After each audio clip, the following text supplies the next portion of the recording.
আসসালামু আলাইকুম। সবাইকে আমন্ত্রণ জানাচ্ছি পেঁয়াজু রেসিপি দেখার জন্য। আমার এই রেসিপি ফলো করে পেঁয়াজু বানালে ঠিক দোকানের মতোই স্বাদ পাবেন। তো চলুন দেখে নিন এর পুরো প্রস্তুত প্রণালী। একটা বাটিতে প্রায় ৩ কাপের মতো পানি নিয়েছি। এখন এর মধ্যে দিয়ে দিচ্ছি হাফ কাপ মসুর ডাল, হাফ কাপ খেসারি ডাল। আমি ২ রকম ডাল নিয়েছি, আপনারা একরকম ডাল দিয়েও বানাতে পারেন। এখন এই ডালগুলো পানির মধ্যে ২-৩ ঘন্টা ভিজিয়ে রাখবো। ৩ ঘন্টা পর ডালগুলো ফুলে অনেকটা বড় হয়ে গিয়েছে। আমি ৩-৪ বার পানি ফেলে খুব ভালো করে ধুয়ে নিয়েছি। এখন ডালগুলো বেটে নেব। এভাবে বেশি করে ডাল বেটে ভাগ, ভাগ করে সংরক্ষণ করতে পারেন। নরমাল ফ্রিজে ২ দিনের মতো ভালো থাকবে আর ডিপ ফ্রিজে অনেকদিন ভালো থাকবে। আমি ডাল বাটার সময় ২ টেবিল চামচ গোটা ডাল তুলে রেখেছিলাম, সেটা দিয়ে দিলাম। এখন এতে কিছু উপকরণ মেশাবো, তাই ডালগুলো এক সাইডে করে নিলাম।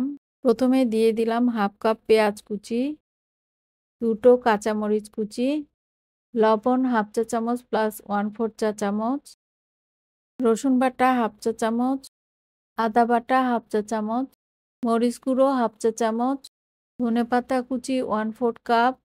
আমি এর মধ্যে হলুদ ইউজ করিনি, আপনারা চাইলে অল্প পরিমাণে দিতে পারেন।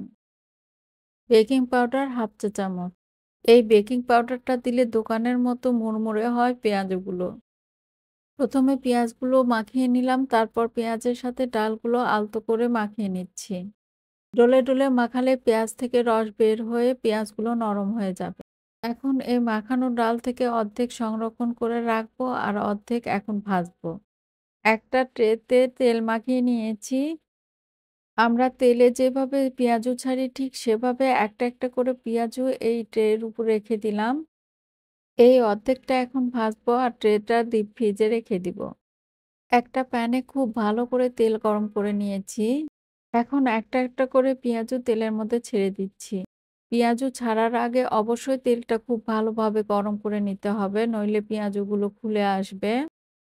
কোনোভাবেই কিন্তু বারবার নাড়াচাড়া করা যাবে না। একপাশে ভালোমতো হয়ে গেলে তারপরে উল্টিয়ে দিতে হবে। খুব সুন্দর কালার চলে এসেছে। আমি এখন পেঁয়াজুগুলো তুলে নিব।